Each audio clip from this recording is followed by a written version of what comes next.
Hay una imagen que no se borra. No importa cuántos años pasen, no importa cuántas cosas buenas vengan después, se queda grabada en algún lugar del pecho, exactamente donde uno guarda lo que más quiere, y duele de la misma manera cada vez que vuelve. La mía es un banco de plástico naranja en una terminal de autobuses, una maleta vieja a mis pies, y la espalda de mis dos hijos alejándose sin mirar atrás. Alejándose sin girar la cabeza ni una sola vez, como quien termina de dejar la basura en la puerta y vuelve a entrar a casa. Me llamo Leandro Pardo Villanueva, tengo 54 años. Soy copropietario de una distribuidora regional de alimentación que construí con mis propias manos durante más de 3 décadas. Y la mañana del martes 19 de septiembre de 2023, mis hijos me compraron un billete de autobús, cargaron mi maleta, me condujeron hasta la plataforma de embarque y me dijeron, con una frialdad que todavía hoy no termino de comprender del todo, que estaría mejor descansando en la casa del campo, que me lo merecía, que allí estaría tranquilo y sin agobios. La última frase que escuché de boca de mi hija Tamara antes de que se dieran la vuelta fue esta: «Usted estorba, viejo». Antes de continuar, suscríbete y activa la campanita, porque cada día publicamos nuevas historias. Deja tu like y cuéntanos en los comentarios desde qué ciudad y país nos ves. Voy a contarle todo desde el principio, con calma y sin saltarme nada. Para entender lo que ocurrió en aquella terminal, hay que entender antes quién soy, de dónde vengo y qué clase de vida construí durante más de 5 décadas con mis propias manos y sin que nadie me regalara absolutamente nada. Nací en el año 1969, en un pueblo de la provincia de Castellón, que entonces tenía menos de 2000 habitantes y donde el mayor acontecimiento del año era la feria patronal de agosto. Mi padre trabajaba en la construcción, levantándose antes del amanecer y volviendo a casa, cuando mis hermanos y yo ya estábamos en la cama. Mi madre lavaba y planchaba ropa ajena para redondear el mes. No éramos pobres en el sentido de pasar hambre, pero tampoco sobraba absolutamente nada. Cada peseta tenía nombre y destino antes de cruzar el umbral de casa. De aquella infancia aprendí algo que no he olvidado en toda mi vida. El dinero no es un fin, es una consecuencia. La consecuencia de madrugar, de no rendirse, de hacer bien lo que otros hacen a medias. A los 17 años entré a trabajar en un almacén de distribución de frutas y verduras al por mayor. No era un trabajo con glamour. Era cargar cajas a las 5 de la mañana en pleno enero, con el frío pegado a los huesos y el aliento formando nubes blancas bajo los fluorescentes del almacén. Pero era trabajo honesto, y lo tomé en serio desde el primer día. Llevaba una libreta pequeña donde apuntaba cada precio, cada proveedor, cada ruta de reparto. Nadie me lo había pedido. Lo hacía porque intuía que algún día necesitaría entender cómo funcionaba aquello desde adentro, desde la base, desde el primer eslabón de la cadena. En 1992, con 22 años recién cumplidos, conocí a Consuelo Centeno Ríos en una verbena de verano. De esas fiestas populares que ya casi no existen, con farolillos de colores colgados entre los árboles y una orquesta tocando pasodobles que se escuchaban desde 3 calles más allá. Consuelo llevaba un vestido azul marino y reía con una risa limpia, sin artificio, de esas que no se ensayan. Nos casamos al año siguiente, en una ceremonia pequeña con 80 personas y un almuerzo en el salón parroquial del pueblo. No había dinero para grandes celebraciones, pero ella lo hizo todo hermoso con lo que había, como hacía con todo lo que tocaba. Ese mismo año, junto a Aurelio Campos Bravo, un compañero del almacén con 2 años más que yo y el mismo hambre de construir algo propio, pusimos en marcha la distribuidora. Sin local fijo al principio, solo una furgoneta de segunda mano con los asientos desgastados, una lista de clientes a los que visitábamos puerta a puerta con muestras en una bolsa de plástico y una libreta de pedidos que se llenaba a bolígrafo. No existía el teléfono móvil, no existía el correo electrónico. Los contratos se firmaban sobre una mesa de bar con un BIC y la palabra de 2 hombres que se miraban a los ojos. Así comenzamos, sin red, sin respaldo, sin margen de error.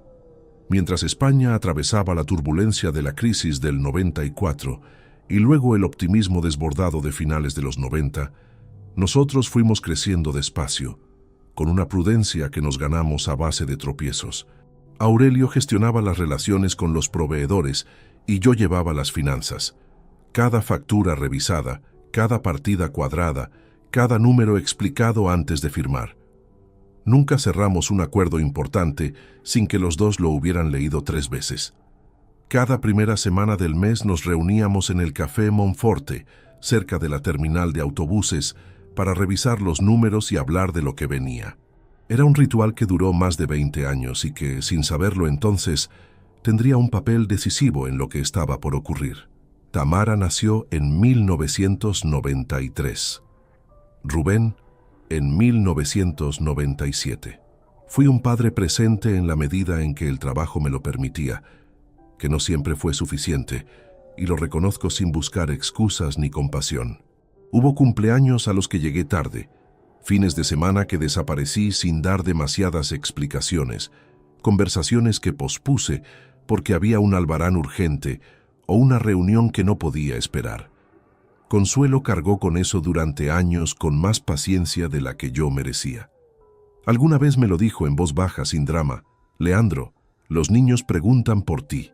Yo asentía, prometía, y la siguiente semana empezaba igual. No le cuento esto para que me tenga lástima. Se lo cuento porque es parte de la verdad, y si voy a contarle esta historia, necesito contarla entera, con lo bueno y con lo que no me enorgullece. Vivíamos en un piso de 4 habitaciones en el centro de la ciudad, el mismo en que todavía vivo. Germán Fuentes Palma llevaba en la portería de ese edificio desde antes de que nosotros llegáramos.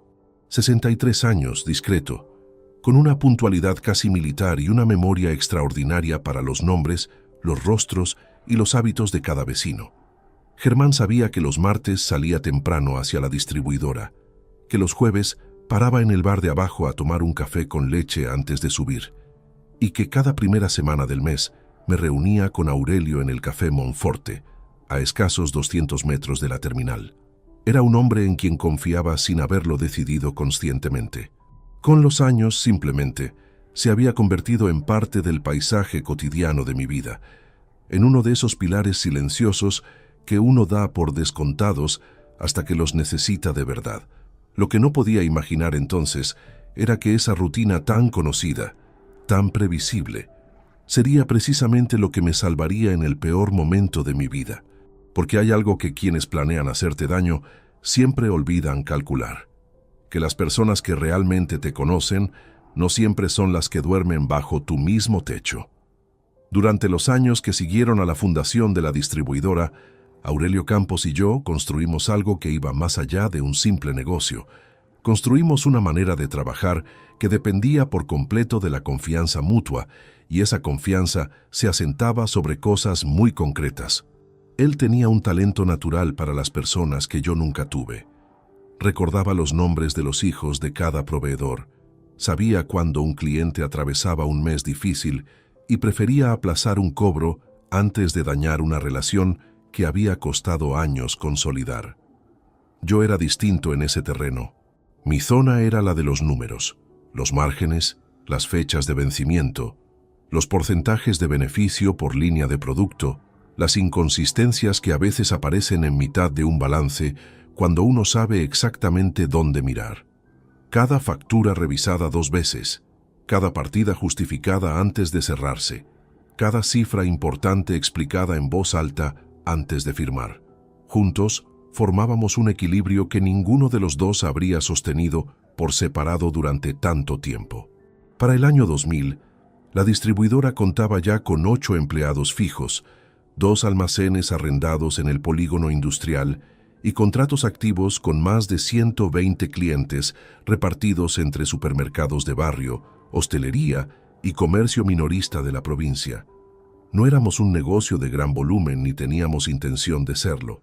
Éramos consistentes, y en un sector donde los márgenes son estrechos y la fidelidad del cliente vale más que cualquier descuento coyuntural, esa consistencia era la ventaja real.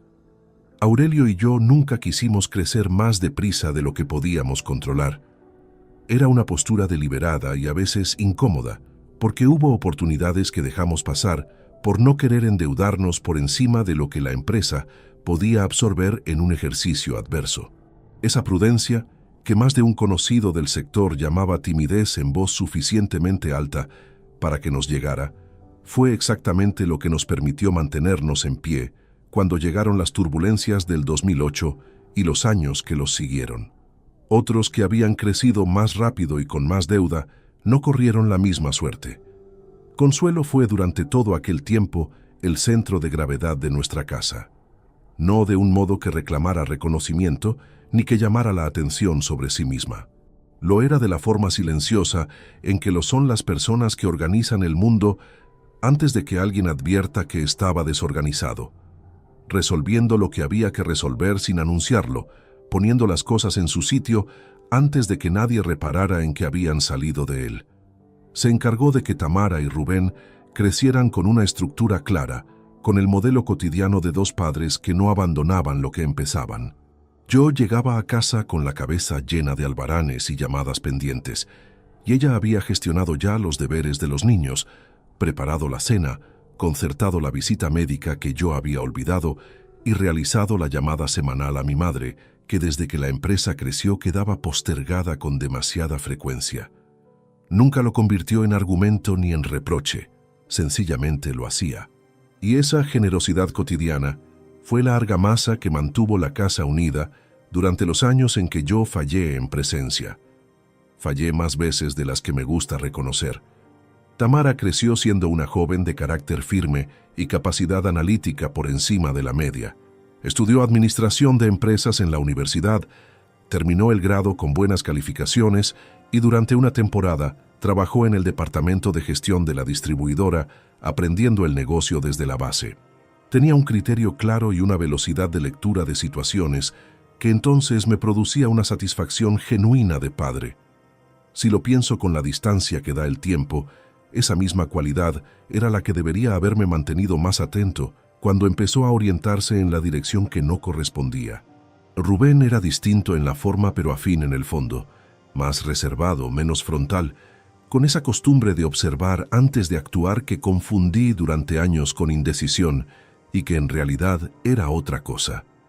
Desde pequeños habían funcionado como un equipo sin necesidad de pactarlo. Tamara marcaba el rumbo, Rubén la acompañaba sin hacer demasiadas preguntas. Lo vi durante años con los ojos de un padre satisfecho, nunca con la mirada de quien debería haber entendido lo que esa dinámica podría significar cuando los intereses en juego alcanzaran el tamaño suficiente. Los martes de reunión con Aurelio en el Café Monforte eran uno de los pocos compromisos que preservé sin excepción durante décadas, incluso en los períodos de mayor exigencia. Llegábamos con nuestras libretas respectivas, pedíamos el mismo café sin azúcar que tomábamos desde el primer día, y durante aproximadamente 2 horas repasábamos los números del mes, los contratos en negociación, las fricciones con proveedores y lo que se dibujaba en el horizonte del sector. No era una reunión formal en el sentido estricto del término. Era 2 socios que se contaban la verdad sobre lo que habían levantado juntos, sin adornos ni necesidad de quedar bien el uno ante el otro. En más de 20 años de encuentros, ninguno de los dos llegó tarde ni canceló la cita. Ese tipo de acuerdo no se firma porque no hace falta. Está escrito en un registro que no tiene papel. Germán conocía esa costumbre mejor que cualquier persona de mi entorno inmediato. Cada primera semana del mes me veía salir del edificio con la libreta bajo el brazo y siempre tenía listo algún comentario tranquilo desde su garita. A ver si hoy cierran algo importante, don Leandro. Era su manera de estar presente sin traspasar los límites que él mismo se había marcado. Desde la muerte de Consuelo, Germán fue atento de una forma discreta que pocas personas de mi alrededor fueron capaces de sostener.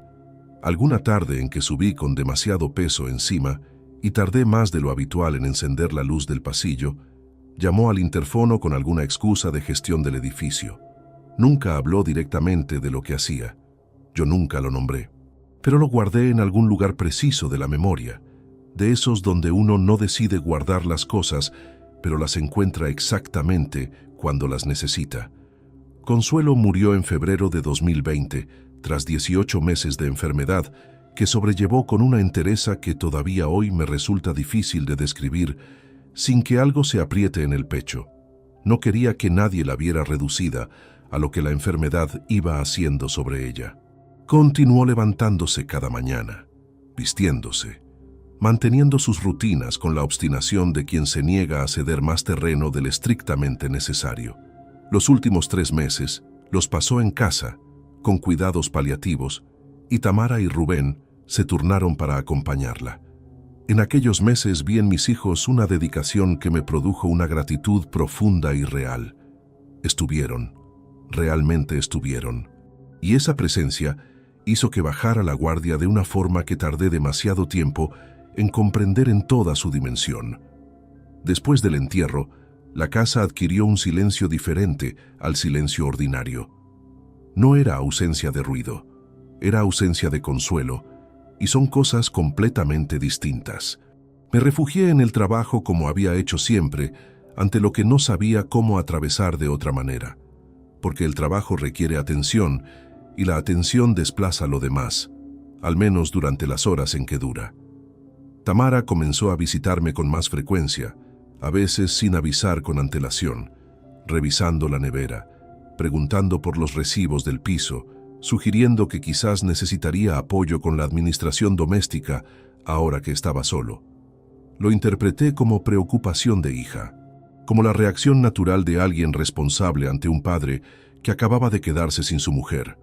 Lo que no advertí entonces era que cada visita traía consigo una mirada al escritorio del despacho, a los papeles encima de la mesa, a los extractos bancarios que yo dejaba sin archivar porque durante 30 años había sido Consuelo quien los archivaba. El duelo tiene esa trampa precisa. Te lleva a leer cuidado donde en realidad hay otra cosa. Te hace confundir la cercanía con el afecto, cuando a veces la cercanía obedece a un cálculo que todavía no ha decidido dar la cara. Y yo, que llevaba 3 décadas encontrando inconsistencias en balances donde otros no veían nada fuera de lo ordinario, no fui capaz de leer lo que tenía delante de mis propios ojos. Eso estaba a punto de cambiar. El primer año sin Consuelo transcurrió con esa lentitud particular que tiene el tiempo, cuando uno ha perdido a la persona que marcaba el ritmo de la casa. Los lunes ya no olían a la colada que ella ponía antes del desayuno. Las tardes del domingo perdieron el sonido de la radio de la cocina. Pequeñas ausencias que se acumulaban sin hacer ruido y que de pronto, en el momento menos esperado, aparecían con una nitidez que cortaba la respiración. Aprendí a moverme por el piso evitando ciertos ángulos, ciertas luces, cierto silencio particular que se instalaba después de las 9 de la noche y que ningún programa de televisión conseguía llenar del todo. Tamara comenzó a pasarse por casa 2 o 3 veces por semana. Traía bolsas de la compra, revisaba los armarios, reorganizaba el frigorífico con una eficiencia que al principio agradecí sin reservas. Rubén aparecía los fines de semana, comía conmigo el domingo, me acompañaba a ver algún partido por la tarde. Había entre ellos una coordinación que yo interpretaba como la respuesta organizada de 2 hermanos que habían decidido no dejar solo a su padre. No era una lectura equivocada en términos afectivos.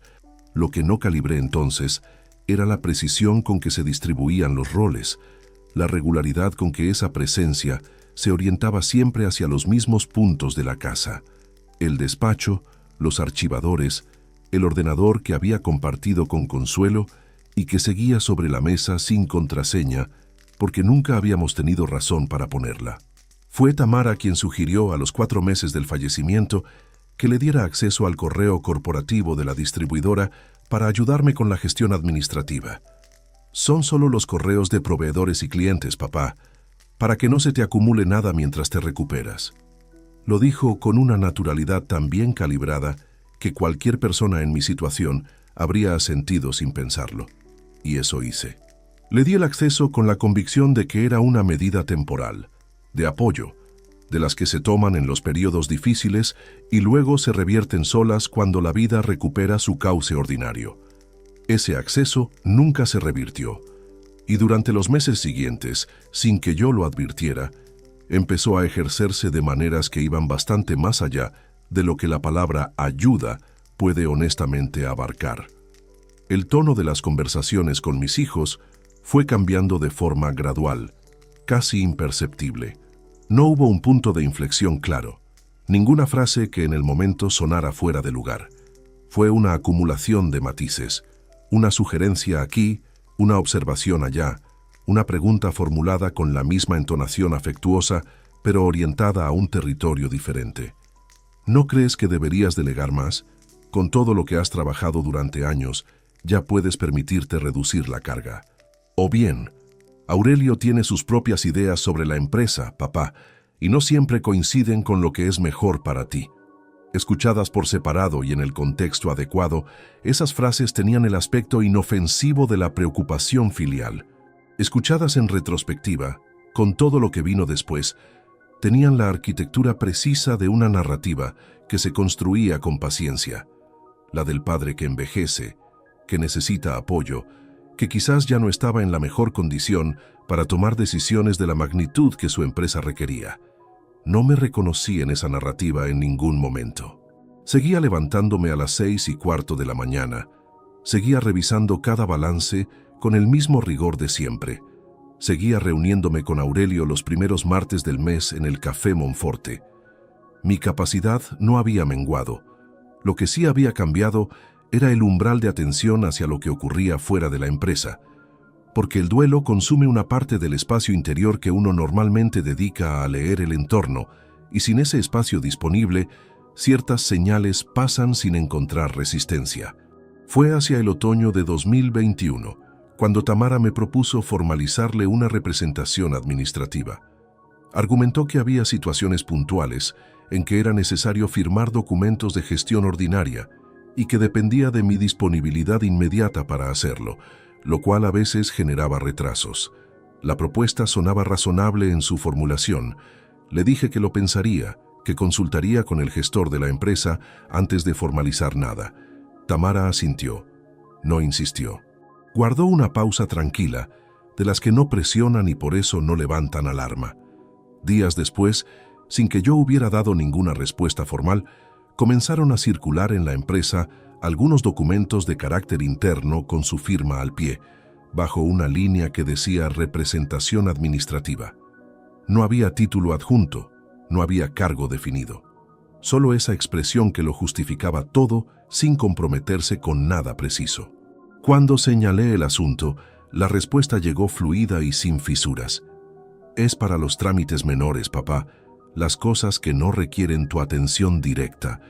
Lo acepté, y ese es el error que más trabajo me cuesta sostener cuando lo reconstruyo con calma, no porque fuera falto de criterio en términos generales, sino porque lo que me impedía ver con claridad no era ausencia de inteligencia, era confianza. La misma confianza que uno deposita en las personas que ha criado, que ha visto crecer, a las que ha visto llorar junto a la cama de su madre enferma. Ese tipo de confianza no se revisa con la misma frialdad con que uno revisa un balance. Debería, a veces, pero ese aprendizaje tiene un precio muy alto. Rubén, por su parte, fue tejiendo su propio hilo con menos visibilidad que su hermana. Pasaba más tiempo en el despacho de casa durante sus visitas del fin de semana, con el pretexto de trabajar desde allí mientras yo descansaba en el salón. En una ocasión, revisando unos papeles que había dejado sobre la mesa antes de salir, noté que algunos estaban en un orden distinto al que yo los había colocado. No le di mayor importancia.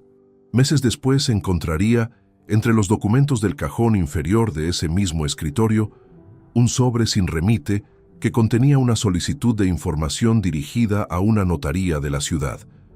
Consultaba los requisitos y plazos para tramitar una procuración por representación en casos de ausencia prolongada o incapacidad sobrevenida del titular. La solicitud no estaba firmada, pero la letra era de Rubén. La reconocí sin necesidad de comparar, 30 años mirando esa letra en postales de cumpleaños, en notas dejadas sobre la nevera, en los márgenes de los libros que le compraba cuando era niño. Guardé ese sobre en el bolsillo interior de la chaqueta que llevaba puesta. No dije nada. No cambié el gesto. Salí al pasillo, cogí las llaves y bajé al portal, donde Germán me saludó desde detrás del mostrador con su puntualidad habitual. «Buenas tardes, don Leandro», le respondí igual que todos los días. Subí después al coche, aparqué a 2 calles de distancia y me quedé con ese sobre entre las manos durante un buen rato, mirando la letra de mi hijo sobre ese papel, buscando alguna explicación que no fuera la que el papel decía con toda claridad. No la encontré. Lo que sí encontré fue algo diferente. Una certeza fría y silenciosa de que lo que había estado atribuyendo al duelo, a la buena voluntad, a la torpeza de 2 hijos que no sabían bien cómo acompañar a un padre solo, era en realidad algo con una dirección mucho más precisa. Y esa certeza, en lugar de quebrarme, despertó una parte que llevaba demasiado tiempo dormida bajo el peso de la pérdida. La misma parte que durante 3 décadas había encontrado exactamente lo que otros no veían cuando miraban un balance. Esa noche no dormí, pero no fue por angustia. Fue porque tenía demasiado en qué pensar. Durante los días que siguieron al hallazgo del sobre, mantuve la misma rutina de siempre. Salidas a la misma hora, mismas rutas, mismas respuestas breves en las llamadas de Tamara. No había cambiado nada en apariencia. Por dentro, había puesto en marcha una manera de observar que no usaba desde los años en que la distribuidora atravesó su primera crisis seria. Esa atención particular que no busca confirmar lo que uno ya cree saber, sino detectar lo que no cuadra, aunque nadie haya dicho nada fuera de lugar todavía. Es un ejercicio silencioso y extenuante. Requiere sostener la normalidad en la superficie, mientras por debajo se va construyendo un mapa de lo que realmente está ocurriendo. Lo primero que revisé fue el registro de llamadas del teléfono fijo de la distribuidora. No era un procedimiento extraordinario. Era algo que hacía periódicamente para controlar los tiempos de respuesta a clientes y proveedores. Pero esta vez busqué otra cosa. Busqué las llamadas entrantes de Aurelio en las semanas previas, comparándolas con mi agenda de los mismos días. Encontré 4 llamadas en un periodo de 3 semanas en las que yo había estado presente en la oficina, pero no había recibido aviso de ninguna. Las 4 coincidían con horas en que Tamara había pasado por la distribuidora con distintos pretextos. Una para recoger unos documentos, otra para hablar con el responsable del almacén sobre una entrega, otra simplemente porque estaba cerca y quería saludar. 4 llamadas de mi socio de más de 20 años, atendidas por mi hija, sin que ninguna de ellas llegara a mis oídos. Aurelio llevaba semanas intentando hablar conmigo y yo ni siquiera lo sabía. Llamé a Aurelio esa misma tarde desde el móvil, sin pasar por el teléfono fijo de la empresa. Respondió al segundo tono con una voz que llevaba encima más tensión de la que intentaba disimular. «Leandro, estaba empezando a pensar que algo te había pasado. Le dije que estaba bien, que habíamos tenido algunos desajustes con las comunicaciones internas y que por eso no habían llegado sus avisos. No le di más detalles todavía. No era el momento, pero lo que me contó en los minutos siguientes terminó de ajustar el enfoque de todo lo que había estado observando hasta entonces. Aurelio llevaba semanas gestionando una negociación con un grupo empresarial interesado en adquirir la operación logística de la distribuidora. Era una propuesta formal, documentada, con una cifra concreta sobre la mesa: 800.000 euros. No era la primera vez que alguien mostraba interés en la empresa, pero sí era la oferta más seria que habíamos recibido, con un plazo de cierre improrrogable fijado para el mes de septiembre de 2023. Aurelio me había enviado la documentación inicial por correo corporativo semanas atrás. Yo no había recibido nada. Le pedí que me reenviara todo al correo personal. Cuando colgué y abrí el mensaje, encontré adjuntos 3 documentos con el membrete del grupo comprador, el borrador del contrato de adquisición y una carta de intenciones firmada por el representante legal del grupo. Todo en orden, todo dentro de los marcos habituales de este tipo de operaciones. Lo que no estaba en orden era lo siguiente. En el hilo de correos que Aurelio me reenvió, aparecía una respuesta que había salido desde el correo corporativo de la distribuidora 3 semanas antes. Una respuesta que yo no había escrito, que nadie me había consultado, que llevaba mi nombre en el remitente, pero que estaba redactada en un tono y con unos términos que no eran los míos. Decía, en esencia, que el titular de la empresa estaba atravesando un período de revisión de su situación personal y que cualquier comunicación adicional sobre la operación debería dirigirse temporalmente a la representante administrativa. El nombre que aparecía a continuación era el de Tamara. Me quedé mirando esa frase durante un tiempo que no supe medir. El ordenador estaba encendido frente a mí, la pantalla iluminando la habitación en penumbra, y yo con ese correo abierto que alguien había enviado usando mi identidad para redirigir una negociación de 800.000 euros hacia las manos de mi hija.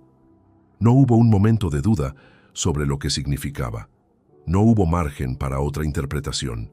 Era demasiado específico, demasiado orientado, demasiado bien calculado en su formulación para ser un malentendido o una iniciativa bien intencionada.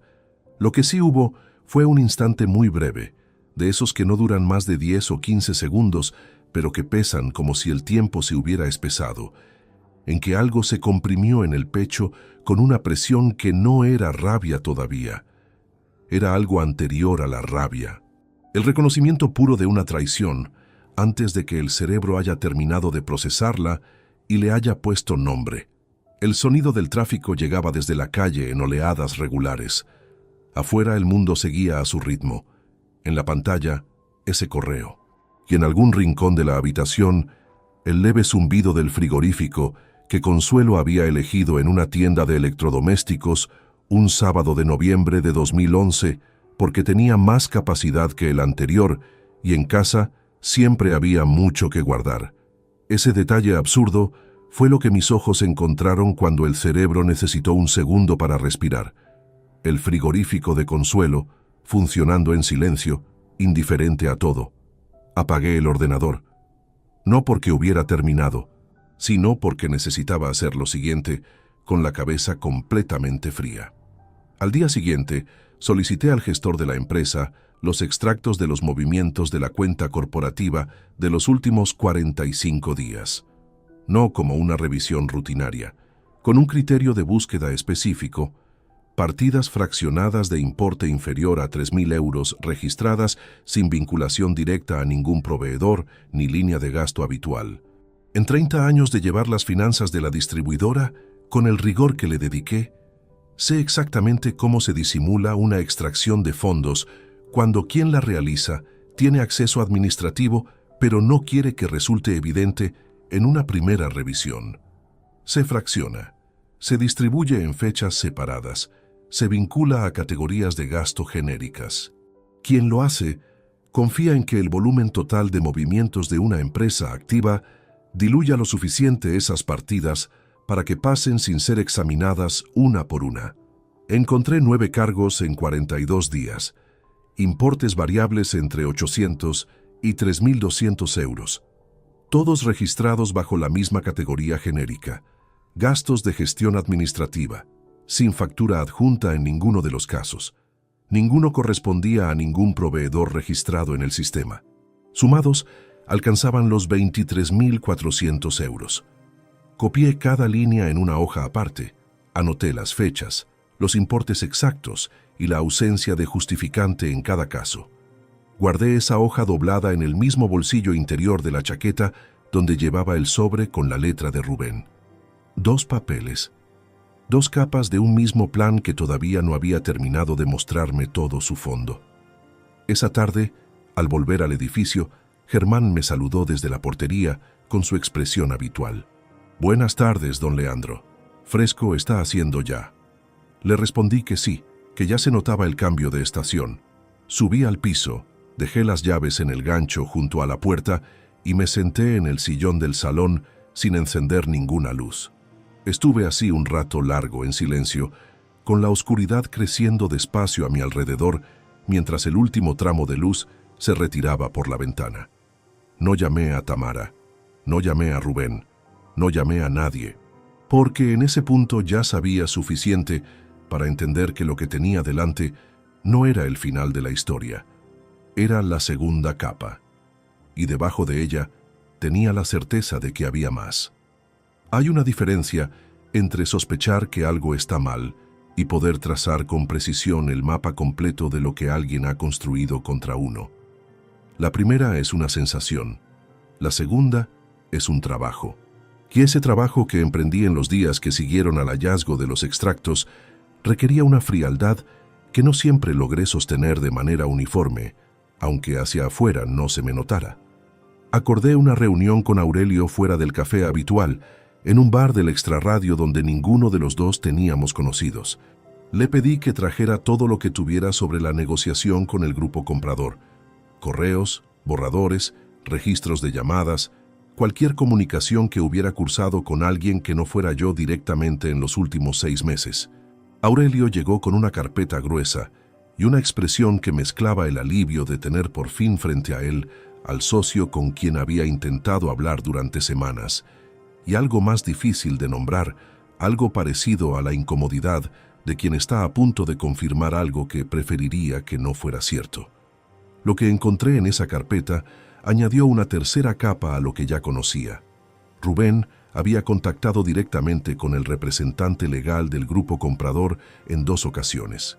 La primera, a través de un correo enviado desde una dirección personal que no correspondía a ninguna cuenta de la distribuidora, presentándose como coordinador de operaciones de la empresa y solicitando información sobre los plazos y condiciones de la firma.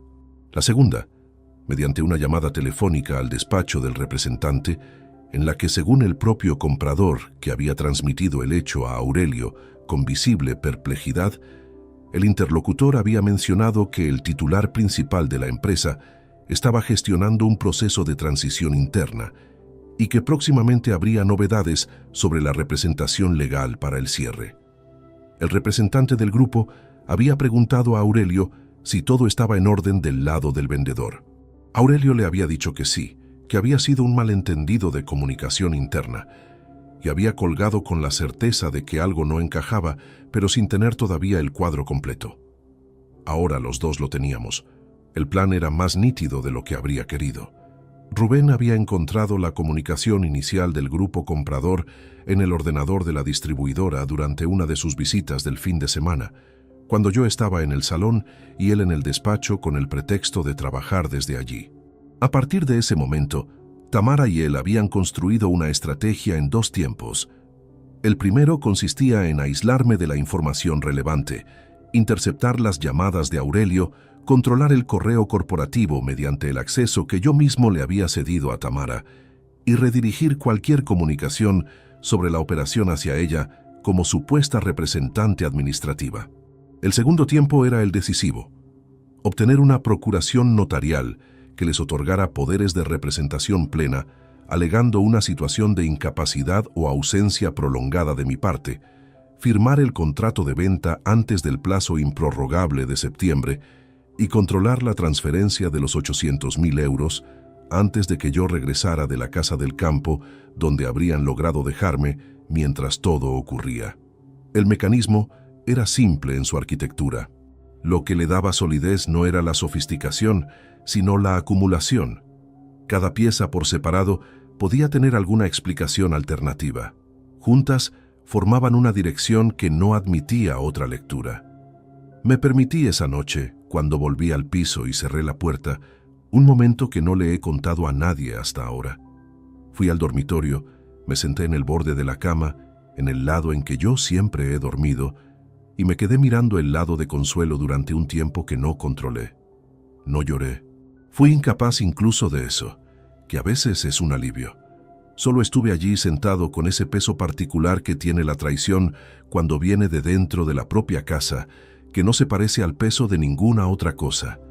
En algún momento cogí el teléfono y busqué el nombre de Tamara en la pantalla. Lo tuve delante varios segundos, el dedo a 1 centímetro de la pantalla. Todo lo que tenía que decirle agolpado en algún lugar entre el pecho y la garganta. Lo dejé pasar.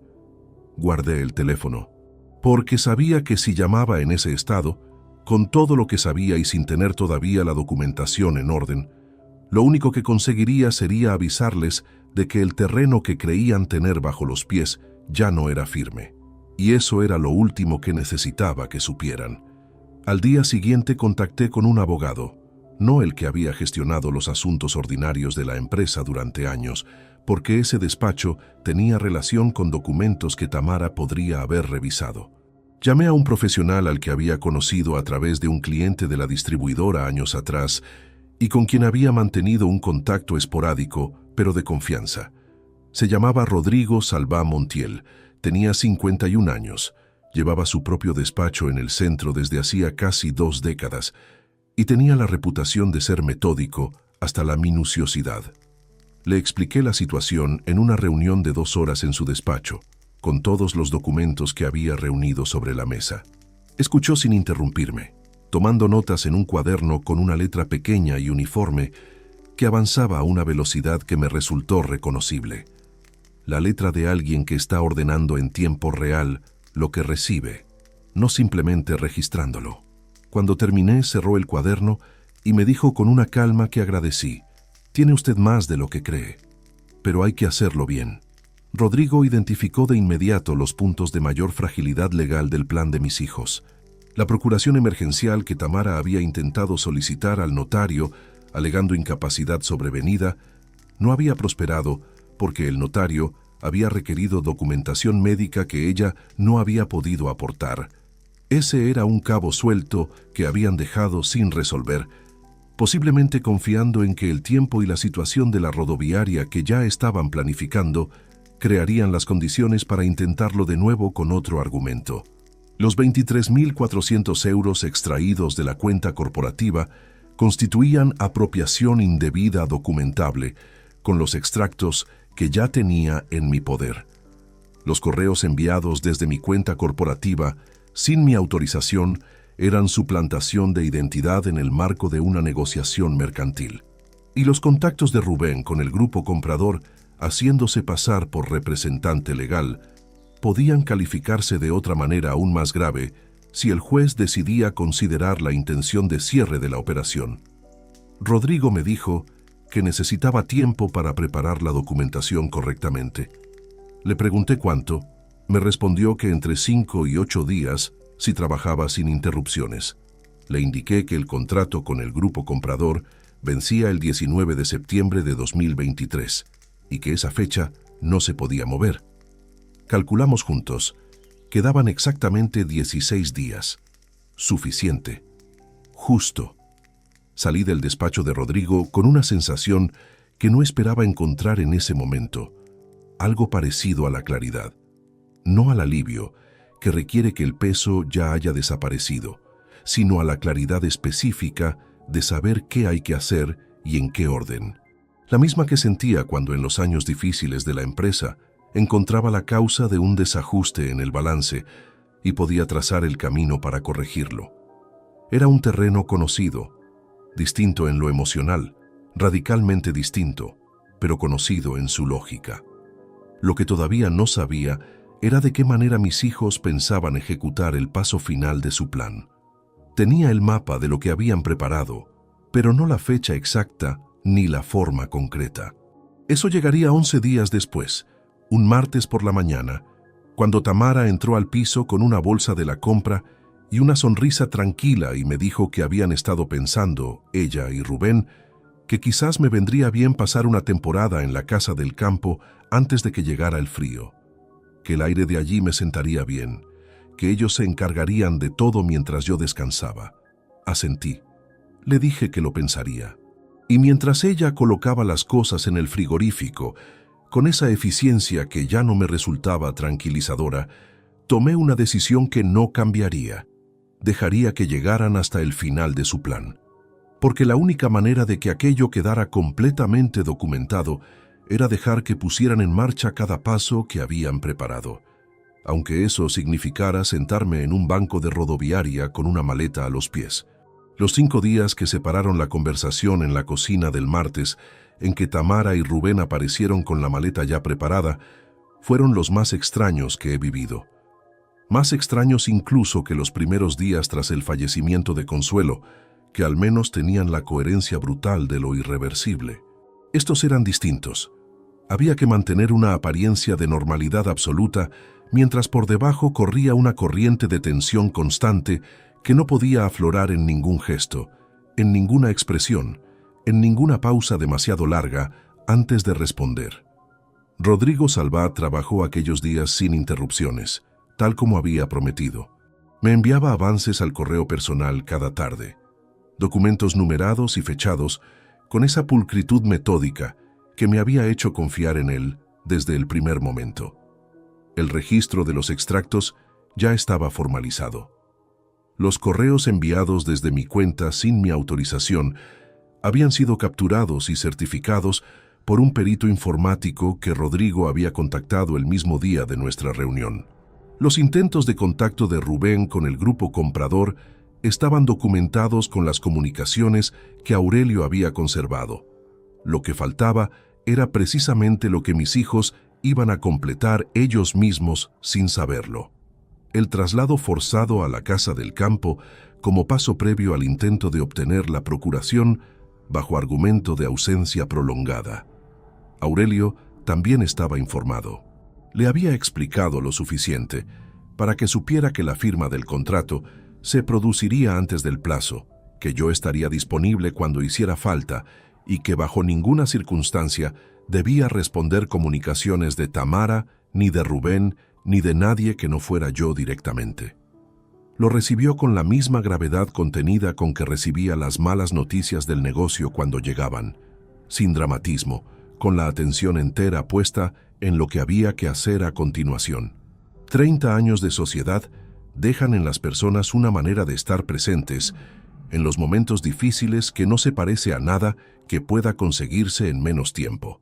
El martes 19 de septiembre de 2023 amaneció con esa luz de principios de otoño que tiene la provincia en esa época del año, clara y algo fría al mismo tiempo, con el aire limpio de las mañanas en que ha llovido la noche anterior.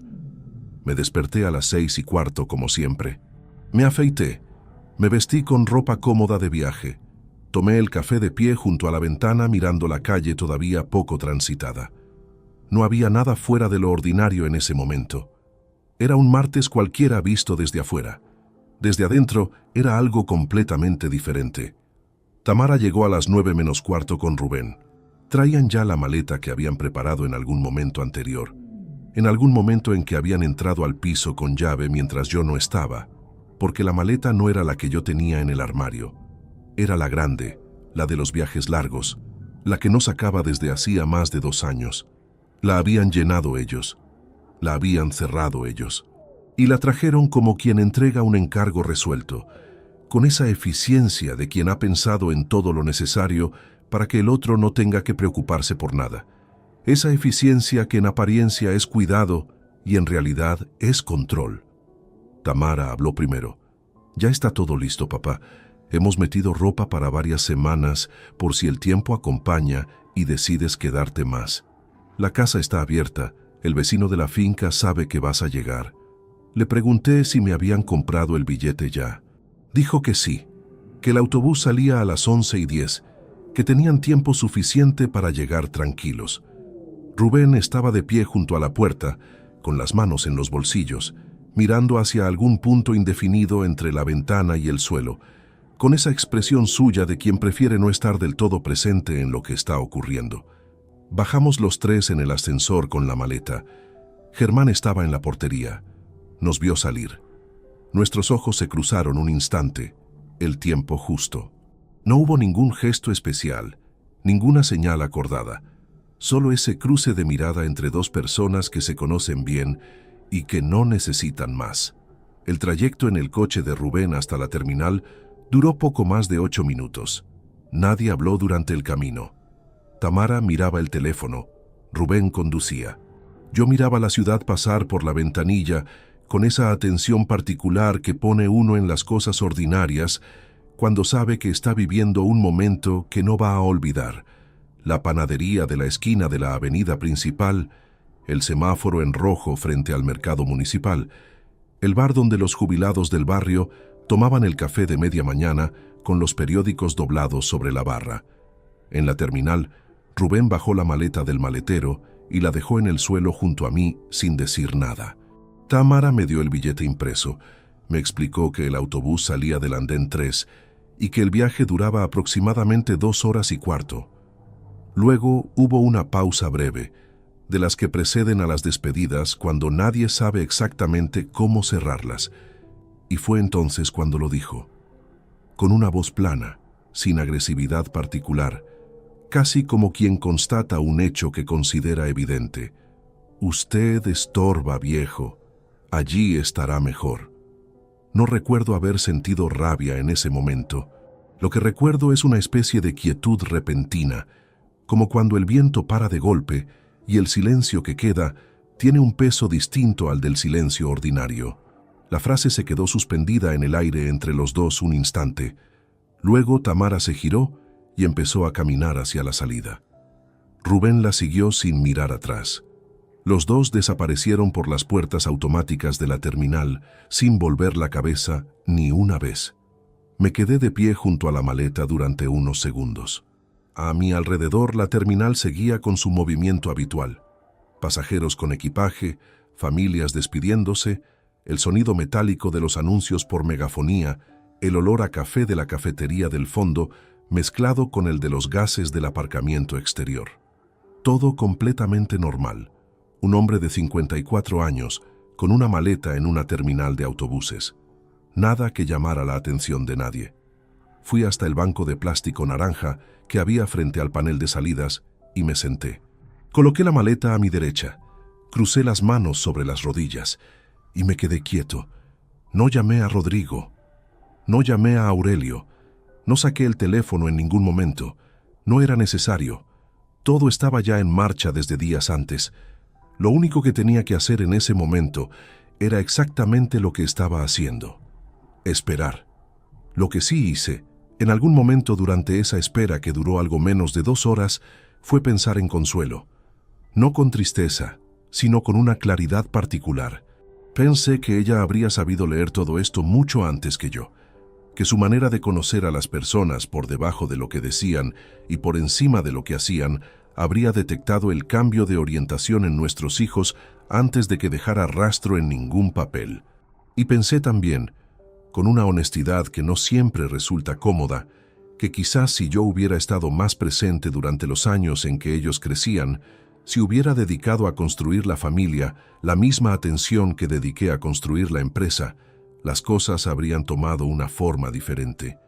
Ese pensamiento no me paralizó ni me desvió de lo que tenía que hacer, pero lo guardé con cuidado, porque es de los que merecen espacio y no prisa.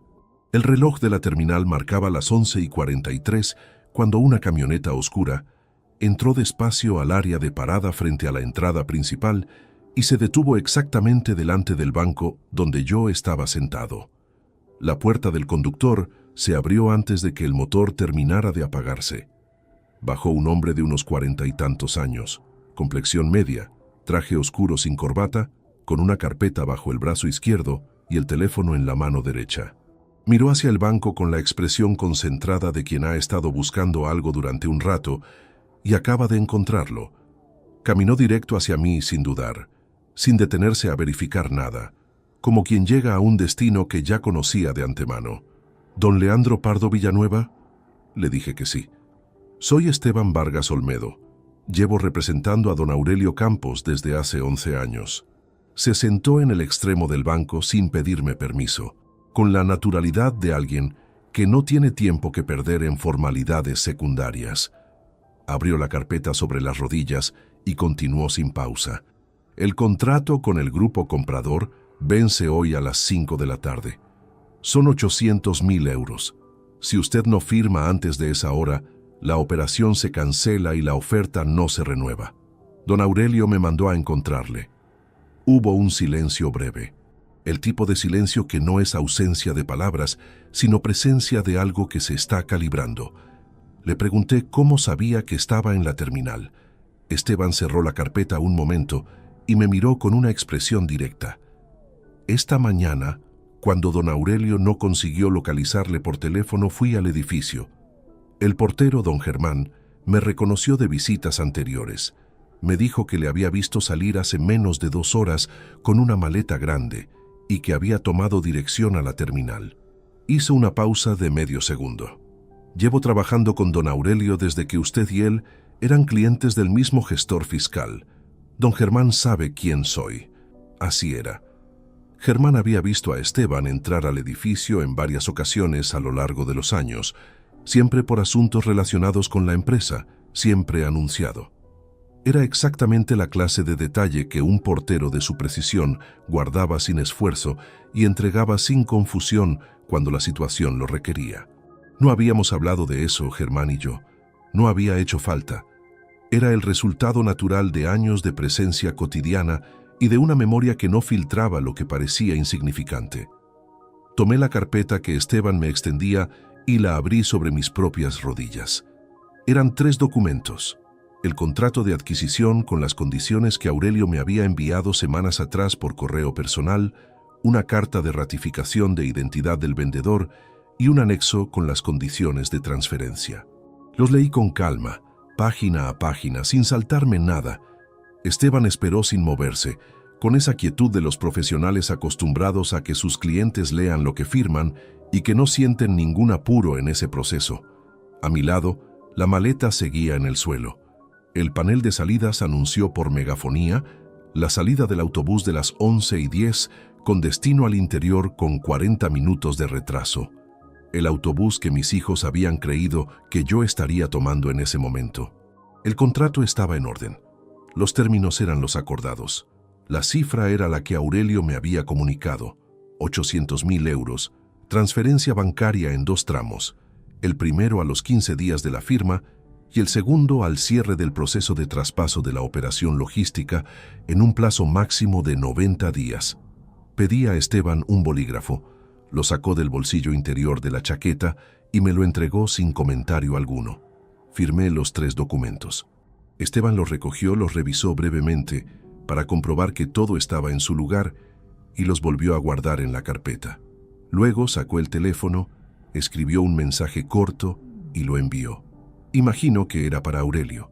No me lo dijo y no lo pregunté.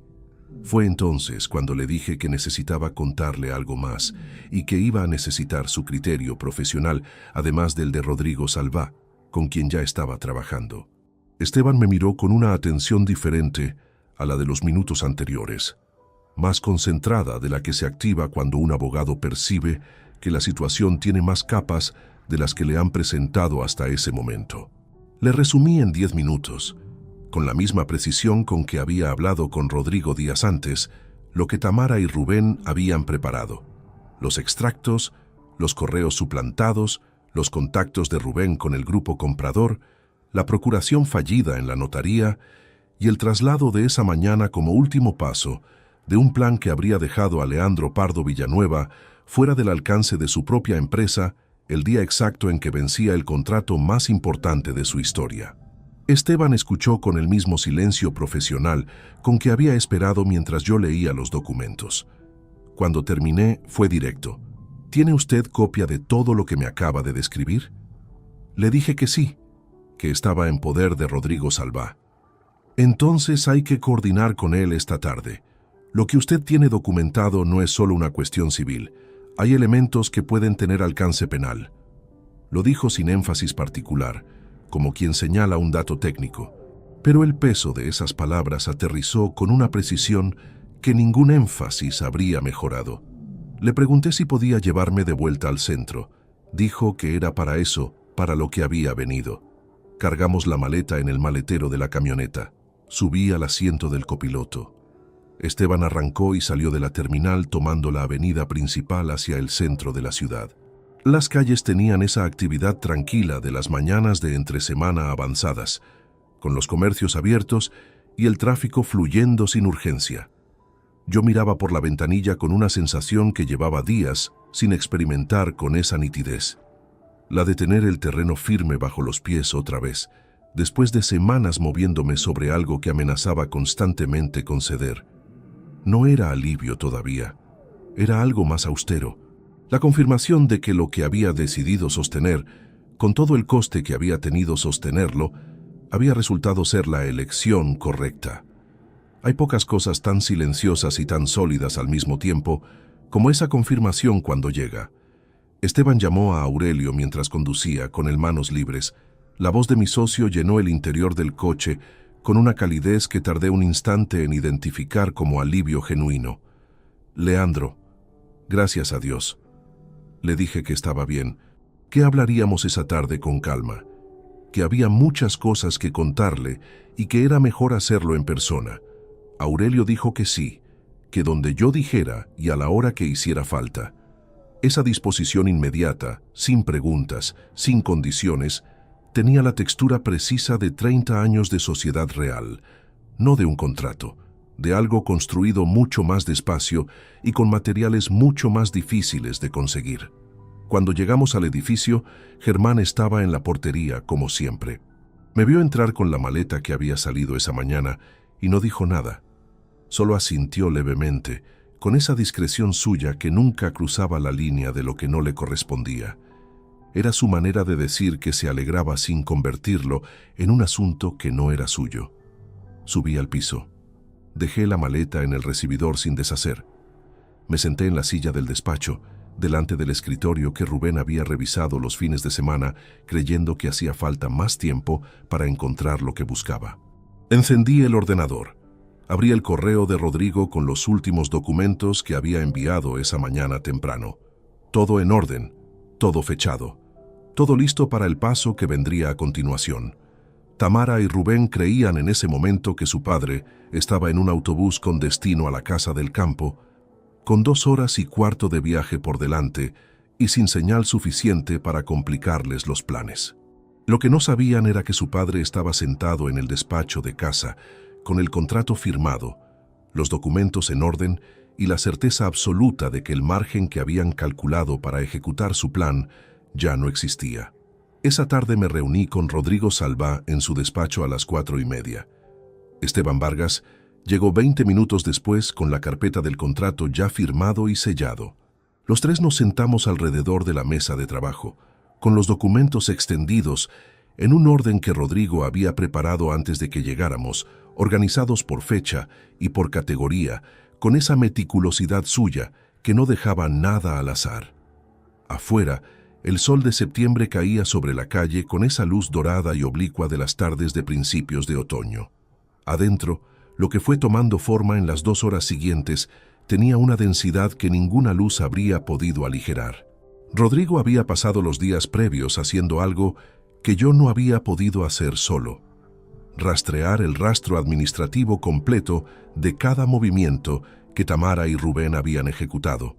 No solo los que yo había encontrado de manera directa, sino los que aparecían en los márgenes, en los registros secundarios, en los documentos que nadie revisa, salvo cuando sabe exactamente qué está buscando. El resultado de ese rastreo añadió 2 capas nuevas a lo que ya conocía, y ninguna de las 2 era menor.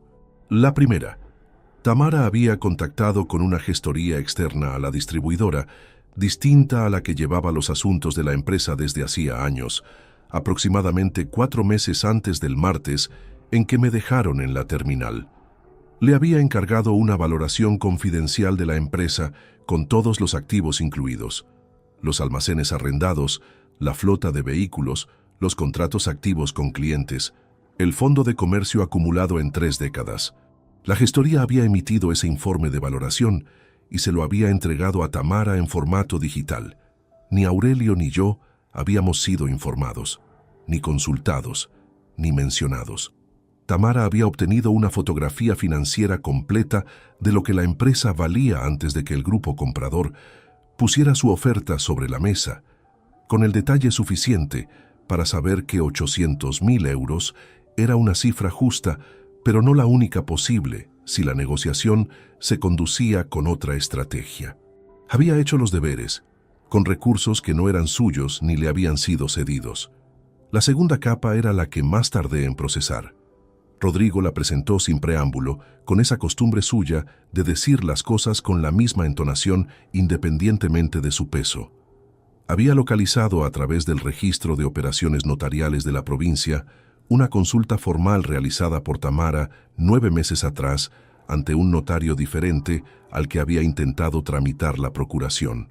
No era una consulta sobre representación, era una consulta sobre modificación de régimen testamentario en vida del titular y los mecanismos legales para impugnar un testamento existente bajo argumento de capacidad disminuida. El notario había respondido a la consulta en términos generales, tal como establece el procedimiento para consultas de ese tipo, sin tramitar ningún documento. Pero la consulta existía, estaba fechada, y su contenido no dejaba margen para interpretaciones benevolentes. El silencio que siguió a esa información duró varios segundos. Esteban miraba los papeles. Rodrigo esperaba. Yo me quedé con los ojos en un punto fijo de la mesa, en el borde de uno de los folios, mientras algo que no era exactamente rabia y no era exactamente dolor terminaba de asentarse en algún lugar preciso del pecho. Era algo más frío que ambas cosas. La comprensión definitiva de que lo que había estado ocurriendo no era un plan improvisado sobre la oportunidad del contrato. Era algo que venía de más atrás, construido con más paciencia, con una arquitectura que había necesitado tiempo para diseñarse. 9 meses antes de la terminal. 9 meses de cara tranquila en la mesa del domingo, de bolsas de la compra traídas sin que nadie las pidiera, de preguntas sobre cómo me encontraba formuladas con la entonación exacta de la preocupación genuina. Rodrigo me preguntó si quería tomar un descanso. Le dije que no. Lo que vino a continuación fue la parte que Esteban había preparado por su lado, con la información que yo le había resumido en la camioneta. Los 2 correos que Rubén había enviado al representante del grupo comprador habían sido rastreados hasta una dirección de correo personal, creada específicamente para esa gestión, con un nombre que no correspondía a ninguna persona real, pero que utilizaba el nombre de la distribuidora como parte de la dirección. Era una cuenta de un solo uso, creada para un propósito concreto y sin ningún historial anterior. Rubén no había utilizado su nombre ni el de Tamara en ninguna de esas comunicaciones. Había operado bajo un alias construido para parecer parte de la estructura empresarial sin serlo. Eso tenía un nombre en el código mercantil, y ese nombre era lo suficientemente grave para que Esteban lo subrayara con una línea horizontal en sus notas cuando lo mencionó. Rodrigo organizó todo en un documento único esa tarde, cronológico, con cada evidencia numerada y cada fuente identificada. Al terminar, lo leyó en voz alta de principio a fin mientras Esteban y yo escuchábamos. Duró 22 minutos. Escuchar la historia completa ordenada de esa manera, con fechas exactas y hechos concretos, tenía un efecto diferente al de haberla ido descubriendo por partes durante semanas. En conjunto, era algo que ninguno de los detalles aislados conseguía transmitir por separado. La imagen de 2 personas que habían convivido con ese plan durante meses, que habían venido a comer el domingo con ese plan guardado, que habían preguntado cómo estaba con ese plan activo. Cuando Rodrigo terminó de leer, hubo una pausa que ninguno de los 3 interrumpió de inmediato. Luego pregunté cuáles eran los pasos siguientes. Rodrigo los enumeró con precisión. Notificación formal a la entidad bancaria para blindar los movimientos de la cuenta corporativa, revocación inmediata de cualquier acceso administrativo que Tamara tuviera sobre los sistemas de la empresa, registro de todas las evidencias ante notario esa misma semana y preparación de la documentación para el procedimiento civil por apropiación indebida y para la denuncia penal si así lo decidía. Me aclaró que la denuncia penal era una decisión que solo me correspondía a mí y que tenía tiempo para tomarla con calma una vez que los pasos civiles estuvieran en marcha. Le dije que necesitaba unos días para decidir el alcance de las acciones legales, que primero quería hablar con Tamara y Rubén en persona, en un contexto que yo eligiera antes de que nada llegara a instancias externas. Rodrigo asintió. No era la primera vez que un cliente elegía ese orden. Me dijo que preparara esa conversación con cuidado, que no dejara espacio para negaciones y que llegara con todo documentado, independientemente de lo que decidiera hacer con ello después. Esteban añadió que tenía el contrato firmado y registrado, que la operación estaba protegida y que de ese lado no había nada pendiente. salí del despacho de Rodrigo cuando el reloj de la calle marcaba las 7 menos cuarto. La ciudad a esa hora tenía el movimiento denso del final de jornada, con la gente caminando deprisa hacia el metro o hacia el aparcamiento, con los comercios empezando a bajar las persianas. Me detuve un momento en la acera, con la carpeta bajo el brazo, y respiré el aire de la tarde que olía a asfalto tibio y a los primeros cartones de basura sacados para la recogida nocturna. Tamara me había enviado un mensaje a las 3 de la tarde preguntando si había llegado bien a la casa del campo. Le respondí en ese momento desde la acera frente al despacho de mi abogado. Sí, todo bien por aquí. Era la última mentira que le diría en mi vida. Los 4 días que siguieron al martes de la terminal fueron los más silenciosos de todo ese periodo. Y eso en sí mismo era una forma de acción. No el silencio del que espera sin hacer nada, sino el del que trabaja sin hacer ruido, que son cosas con apariencia similar y naturaleza completamente opuesta. Dormí esa noche en el piso con la maleta todavía sin deshacer junto a la pared del recibidor. No por dejadez ni por agotamiento, aunque el cansancio estaba presente con un peso acumulado que llevaba semanas instalado entre los hombros. La dejé allí porque verla cada vez que pasaba por el pasillo me recordaba con precisión milimétrica lo que había ocurrido y por qué era necesario terminar lo que había comenzado sin aflojar en ningún punto del proceso. A veces hace falta tener delante algo concreto y visible que ancle la determinación cuando la distancia emocional amenaza con volverse demasiado cómoda. El miércoles por la mañana, antes de las 9, estaba en el banco cancelando los poderes de firma que Tamara tenía asociados a la cuenta corporativa. No era un trámite complejo. Requería mi presencia como titular principal, el DNI y un documento de revocación que Rodrigo había preparado la tarde anterior con la previsión de que ese sería el primer paso del día siguiente. La gestora del banco, una mujer de unos 40 años con gafas de montura fina, que me atendió con la eficiencia amable de quien ha procesado miles de operaciones similares, revisó los documentos, tecleó durante unos minutos y luego me confirmó que el acceso había sido revocado con efecto inmediato. Todo el proceso duró menos de 20 minutos. 20 minutos para deshacer algo que yo había cedido en un momento de confianza equivocada y que había costado meses de consecuencias. Desde el banco fui directamente a la distribuidora. Llegué antes de que Aurelio, que ahora sabía todo, le hubiera dado a nadie ninguna explicación sobre lo que estaba ocurriendo. Me senté frente al ordenador del despacho compartido y bloqueé el acceso al correo corporativo que le había cedido a Tamara 16 meses atrás. Cambié las contraseñas de los sistemas internos de gestión. Notifiqué al responsable del almacén que cualquier instrucción administrativa debía recibirse únicamente de mi parte o de Aurelio directamente. Y revisé todos los documentos que habían circulado con la firma de Tamara como representante administrativa durante el último año. Aurelio estuvo presente durante toda esa mañana, sentado a mi lado sin decir demasiado, haciendo lo que hacía en los momentos difíciles desde que nos conocíamos, estar sin convertirse en un peso adicional. Hubo un momento, cerca del mediodía, en que encontré en la carpeta de documentos escaneados un contrato de arrendamiento de uno de los almacenes renovado 6 meses atrás con la firma de Tamara al pie como representante. Era un contrato válido en sus términos, sin ninguna cláusula problemática, que había sido gestionado con corrección técnica. Ese tipo de documento era el más difícil de sostener como evidencia de mala fe, porque funcionaba perfectamente como prueba de la historia, que Tamara habría contado si alguien le hubiera preguntado, que simplemente estaba ayudando a su padre con la gestión ordinaria de la empresa. Era una capa de protección que habían construido con cuidado, intercalando operaciones legítimas entre las que no lo eran, de modo que el conjunto resultara difícil de impugnar de manera uniforme. Se lo mostré a Rodrigo esa tarde cuando nos reunimos brevemente para revisar el avance del día. Lo examinó durante un momento y respondió con la misma calma de siempre. Ese documento no cambiaba el cuadro de fondo. Las evidencias relevantes eran suficientemente sólidas para sostener la posición sin necesidad de que cada pieza fuera incriminatoria.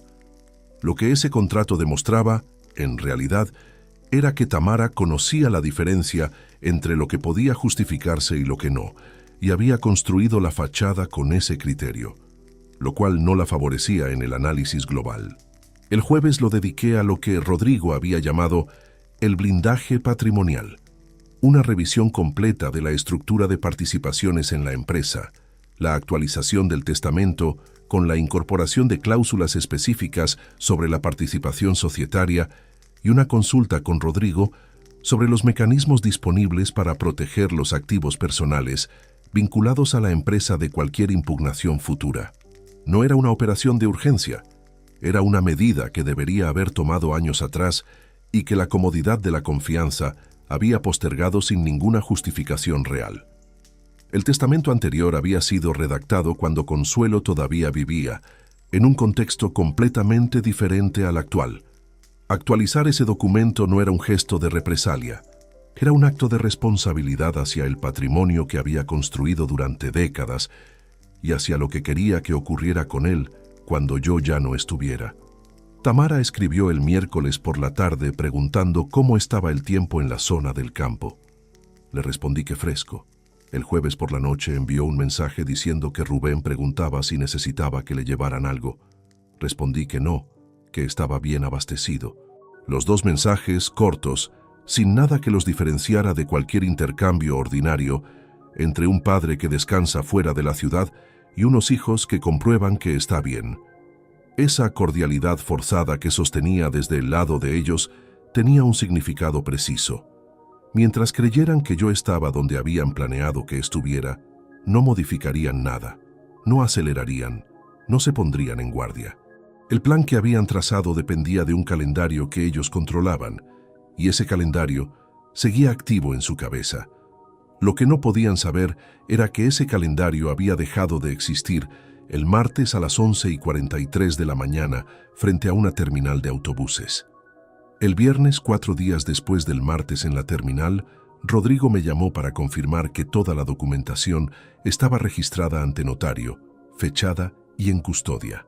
El informe completo incluía los extractos bancarios con los 23.400 euros extraídos, los correos enviados desde mi cuenta sin autorización, la consulta notarial sobre impugnación testamentaria, la valoración encargada a la gestoría externa sin conocimiento de los socios, los contactos de Rubén con el grupo comprador bajo identidad falsa y el testimonio escrito de Aurelio como cotitular de la empresa. Era un expediente de 47 páginas. Rodrigo lo había titulado simplemente con mi nombre y la fecha, sin adornos, sin dramatismo, solo los hechos en el orden en que habían ocurrido. Me preguntó si estaba listo para dar el siguiente paso. Le dije que sí. Le pedí que convocara la reunión para el lunes por la mañana en la sede de la distribuidora, que se lo comunicara a Tamara y a Rubén como una reunión de gestión ordinaria relacionada con el cierre del contrato de venta, sin dar más detalles. Rodrigo dijo que se encargaría esa misma tarde. Esa noche, por primera vez en semanas, dormí de un tirón hasta las 6:15 de la mañana. No porque el peso hubiera desaparecido, sino porque había hecho todo lo que estaba en mi mano hacer, con los recursos que tenía, de la manera más rigurosa que supe. Y esa certeza, aunque no resuelva nada de lo que duele, produce un tipo de descanso que no depende de las circunstancias externas. Depende de si uno puede mirarse con honestidad y reconocer que no tomó un solo atajo. El sábado por la mañana, al bajar al portal, Germán me saludó con su expresión habitual. Le pregunté cómo había pasado la semana. Me respondió que bien, que sin novedad.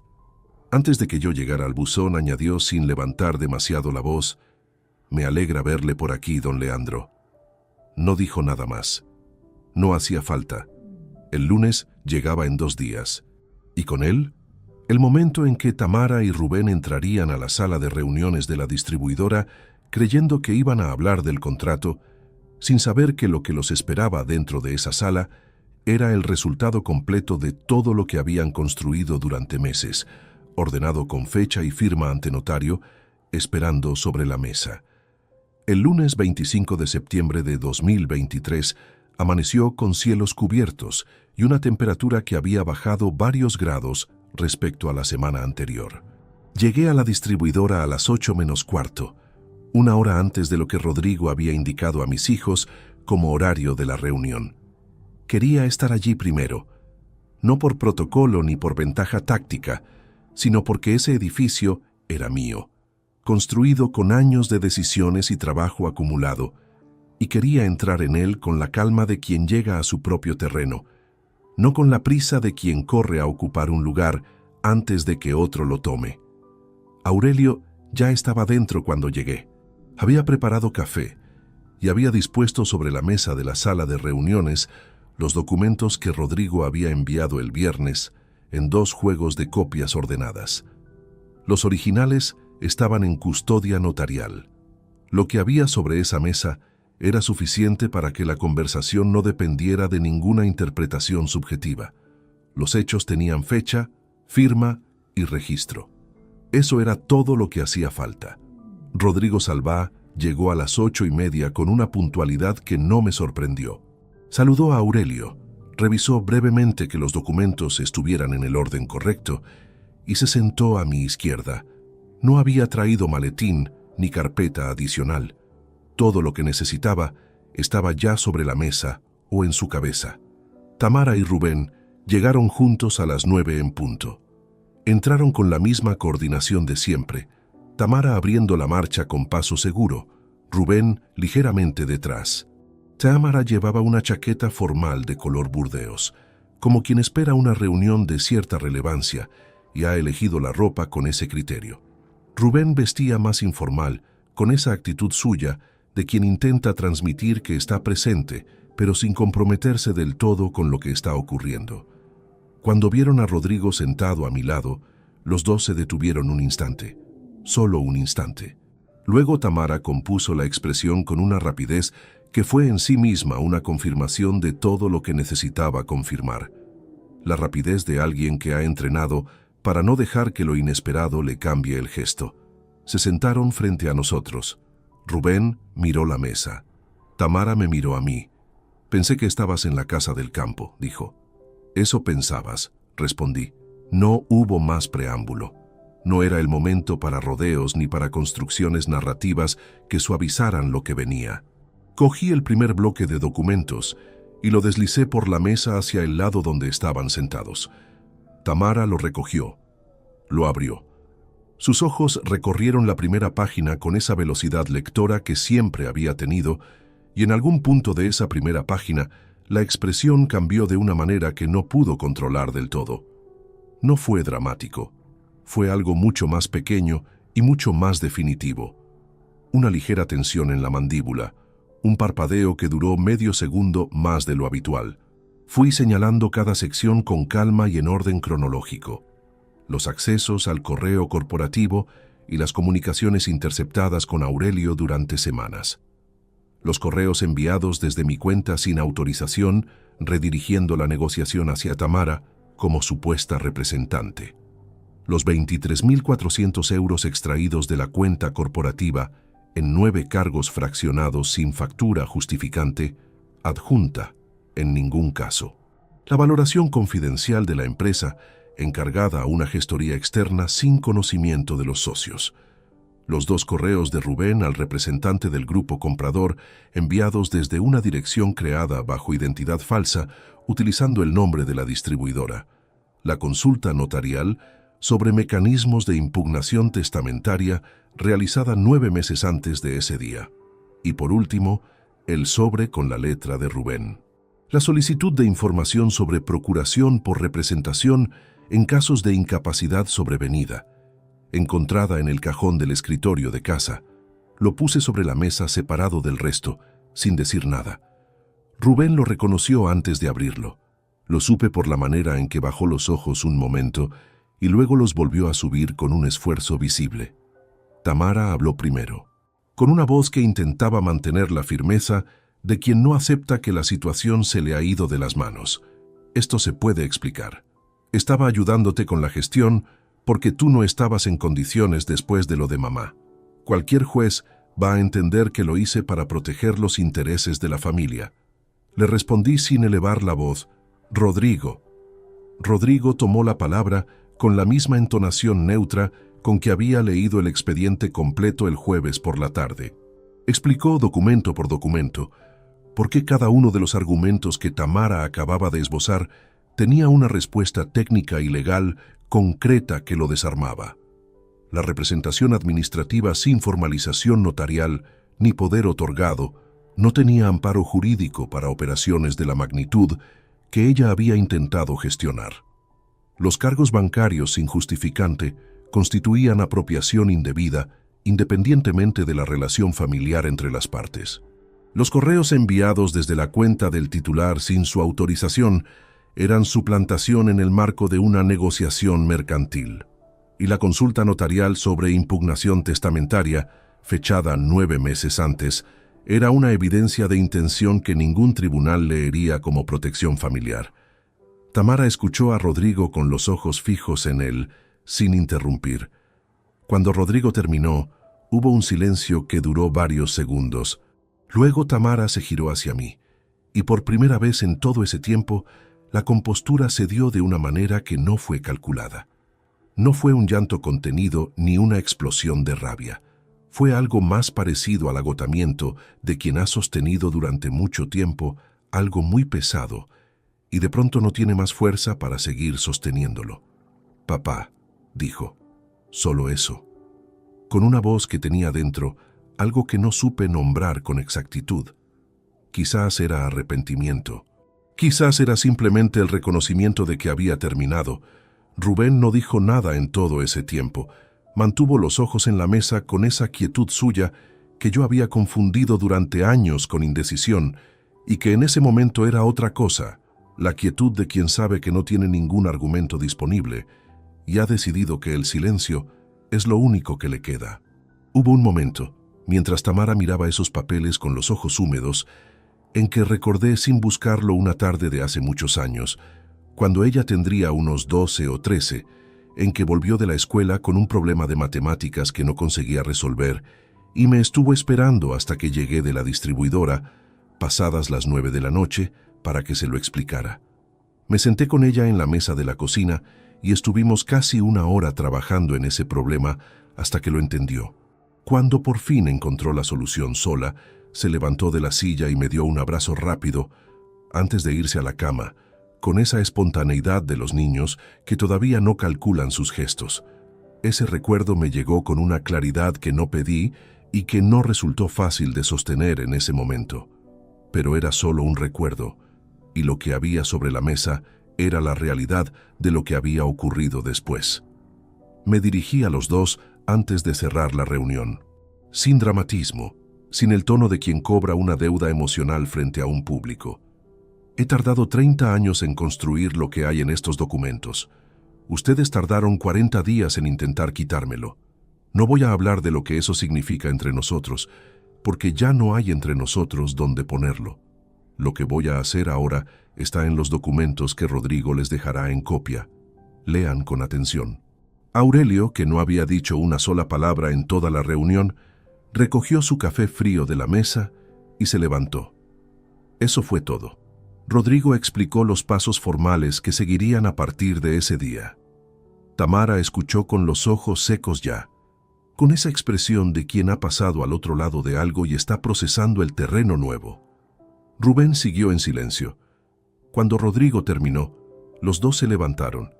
Tamara recogió las copias de los documentos sin decir nada. En la puerta se detuvo un instante, sin girarse del todo con la mano en el marco. No dijo nada. Salió. La sala quedó en silencio. Por la ventana lateral entraba la luz gris de esa mañana de finales de septiembre, cayendo sobre la mesa con los documentos todavía extendidos, sobre los vasos de agua que nadie había tocado, sobre el café de Aurelio dejado a medias. Afuera, en el almacén, alguien movía una carretilla con el ruido metálico habitual de los lunes por la mañana. La distribuidora seguía funcionando con la normalidad precisa de las cosas que se han construido para durar independientemente de lo que ocurra alrededor. En los días que siguieron a la reunión del lunes, ejecuté cada paso que Rodrigo había trazado con la misma metodología con que había llevado las finanzas de la distribuidora durante 3 décadas. En orden, sin saltar ninguna etapa, sin dejarme llevar por la urgencia emocional de terminar antes de que estuviera bien hecho. Lo primero fue el testamento. Rodrigo ya había preparado el borrador durante la semana anterior, anticipando que la reunión del lunes no cambiaría la dirección de lo que había decidido. Fui al notario el miércoles por la mañana y firmé el documento nuevo. Tamara y Rubén quedaban excluidos de la herencia de manera explícita y con argumentación documentada. La participación en la distribuidora pasaba a una estructura fiduciaria bajo supervisión de Aurelio, mientras la operación de venta con el grupo comprador se completaba en el plazo acordado. Los activos personales quedaban distribuidos entre 3 entidades benéficas de la provincia que Consuelo había apoyado durante años con pequeñas aportaciones periódicas que yo había firmado sin prestarles la atención que merecían cuando estaba vivo. Era una manera de que algo de lo que habíamos construido juntos llegara a donde ella habría querido que llegara. Lo segundo fue la revocación formal de cualquier vínculo administrativo que Tamara tuviera con la empresa. Rodrigo tramitó la notificación oficial ese mismo miércoles. No hubo respuesta de su parte, ni ese día ni en los siguientes. Lo tercero fue la decisión sobre la denuncia penal. La tomé después de varios días de reflexión real, no de los que uno finge tomarse para justificar una decisión ya adoptada, sino de los que implican sentarse con la incomodidad de no saber todavía qué quiere hacer. Rodrigo me había explicado con claridad que tenía base suficiente para presentarla y que el resultado probable era una condena por apropiación indebida y por los cargos derivados de la suplantación en la negociación mercantil. También me había dicho, sin que yo lo preguntara, que una condena penal contra los propios hijos es algo que nadie puede prepararse del todo para sostener, y que la ley no exige que uno ejercite todos los derechos que tiene solo porque los tiene. Decidí no presentar la denuncia penal. No lo cuento como un gesto de magnanimidad porque no lo fue. Lo cuento como lo que fue. Una decisión basada en el único criterio que me resultó honesto cuando retiré todo lo demás. Llevar a Tamara y a Rubén ante un tribunal penal no me devolvería nada de lo que había perdido, y el precio que pagaría en términos de lo que quedaría después, en términos de lo que significaría haber llegado hasta ese punto con mis propios hijos, era un precio que no estaba dispuesto a añadir a una cuenta que ya tenía demasiado dentro. La acción civil por los 23.400 euros sí siguió adelante, porque eso era patrimonio de la empresa y su recuperación no dependía de mis emociones, sino de un deber hacia lo que Aurelio y yo habíamos construido juntos. Tamara intentó llamarme una vez, 10 días después de la reunión. No respondí. Envió un mensaje esa misma noche que leí en la oscuridad del dormitorio, sentado en el borde de la cama, con el teléfono iluminando la habitación. Era un mensaje largo. Lo leí hasta el final. Decía varias cosas, algunas de las cuales eran ciertas y algunas no, y había en él un tono que no era el de la Tamara que se había sentado frente a mí el lunes con la chaqueta Burdeos y la compostura entrenada. Era un tono más parecido al de la niña que me esperaba hasta las 9 de la noche con un problema de matemáticas que no podía resolver sola. Eso no lo voy a negar, porque negarlo sería falsificar algo que ocurrió y que pesó de verdad. Lo que sí puedo decir es que leer ese mensaje no cambió ninguna de las decisiones que había tomado.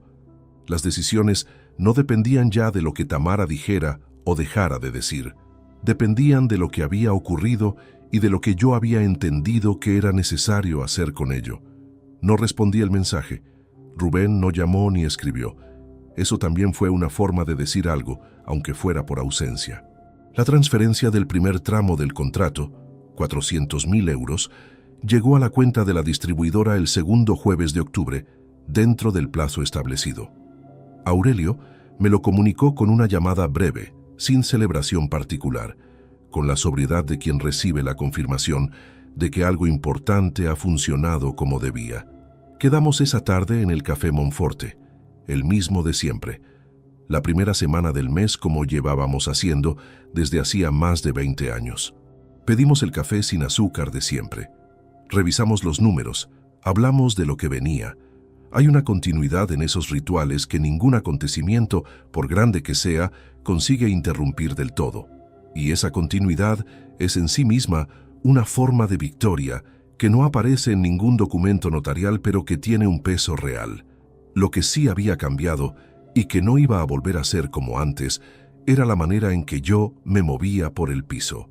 No porque hubiera reorganizado los muebles ni modificado ninguna rutina visible, sino porque hay una manera de habitar un espacio cuando uno cree que las personas que lo rodean son quienes dice ser, y otra completamente distinta cuando ese supuesto ha quedado roto de manera irreparable. No es una peor manera de estar, es solo diferente, más austera, quizás, con menos capas de confort que en realidad eran ilusión. Me pregunto con frecuencia, y lo hago con la honestidad que la pregunta merece, si hay algo que yo pudiera haber hecho de otro modo que hubiera llevado a un resultado distinto, no en la gestión de las evidencias ni en la preparación del confronto, sino antes, en los años en que Tamara y Rubén crecían y yo llegaba tarde y me iba temprano y dejaba que Consuelo cargara con la parte de la presencia que me correspondía a mí. Si una mayor presencia mía en esos años habría construido en ellos un anclaje diferente. Si el carácter que desarrollaron tiene alguna raíz en la distancia que yo mantuve cuando no debería haberla mantenido. No tengo una respuesta limpia para eso, y desconfío de quien la tenga. Lo que sí sé, y esto es lo único que me parece útil transmitir a quien esté escuchando esta historia, es lo siguiente. El patrimonio que uno construye durante décadas no es solo el que aparece en los balances y en los registros notariales. Es también el criterio para reconocer cuando algo no cuadra, la memoria de lo que se ha visto funcionar y de lo que no, la capacidad de actuar con metodología cuando la emoción empuja en la dirección opuesta. Eso no se compra ni se hereda. Se acumula despacio, con años de equivocaciones corregidas y de trabajo honesto sostenido. Y es exactamente lo que Tamara y Rubén subestimaron cuando decidieron que su padre era un hombre al que ya se le había pasado el tiempo. Me equivocaron en eso. Germán sigue en la portería del edificio. Cada mañana me saluda desde detrás del mostrador con la misma puntualidad de siempre.